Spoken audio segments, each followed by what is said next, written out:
En el teorema 5.2 hemos visto que si tenemos un grupo cíclico de orden n, entonces para cada divisor d de n existe un único subgrupo de orden d. En este teorema vamos a probar uno recíproco, de hecho algo más fuerte que el recíproco.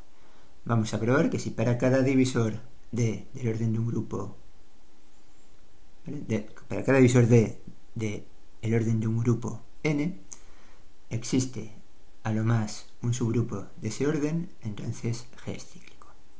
Es decir, que siempre que tengamos un grupo que no sea cíclico, habrá algún orden que tenga al menos dos subgrupos. Bien, vamos con la demostración.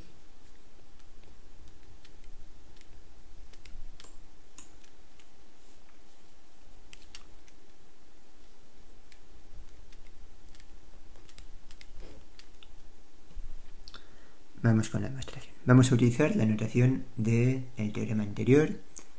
En particular, G sub d va a ser el conjunto, ¿vale? Voy a recordarlo. G sub d son los elementos de G de orden d.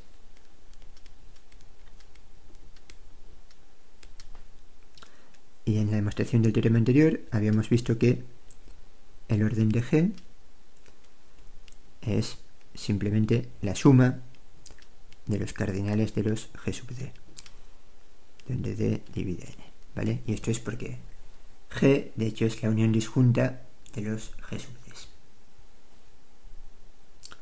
Bien, entonces ahora sea d un divisor de n tal que G sub d no es vacío. ¿Vale? Que G sub d no sea vacío quiere decir que hay algún elemento x en G de orden d. ¿Vale? Entonces, si tenemos un x de G sub d, el subgrupo que genera es el único, por hipótesis, subgrupo de G de orden d. Vale, ahora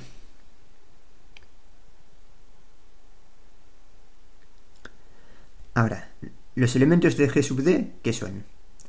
Pues cada elemento de G sub d va a generar el subgrupo generado por x.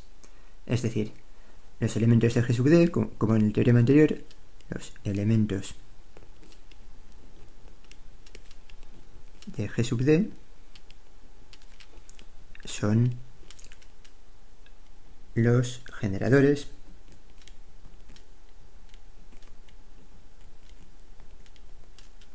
del subgrupo generado por x. Repito, esto es porque cada elemento de G sub d va a generar un subgrupo de orden d, pero el subgrupo generado por x es el único subgrupo de orden d.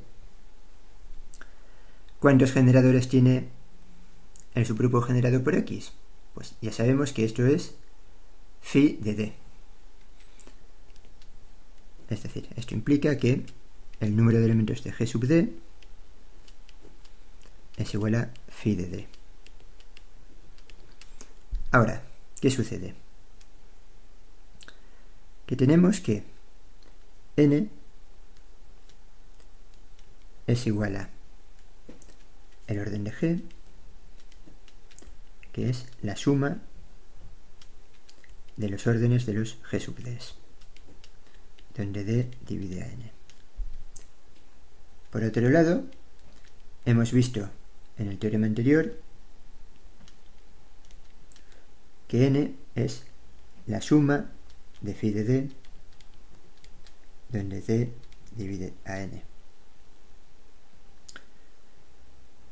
Y además, ¿qué sucede con los órdenes de los G sub d? Pues los órdenes de los G sub d son o 0, o si no son 0, hemos visto que son phi de d. Luego, necesariamente, esta igualdad implica que G sub D, ¿vale? Sabíamos que el orden de G sub D es o phi de D o 0. Y esta igualdad lo que implica es que cada G sub D tiene que tener orden igual a phi de D.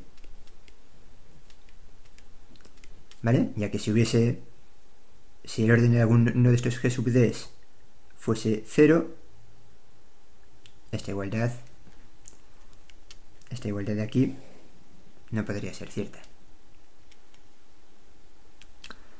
Vale.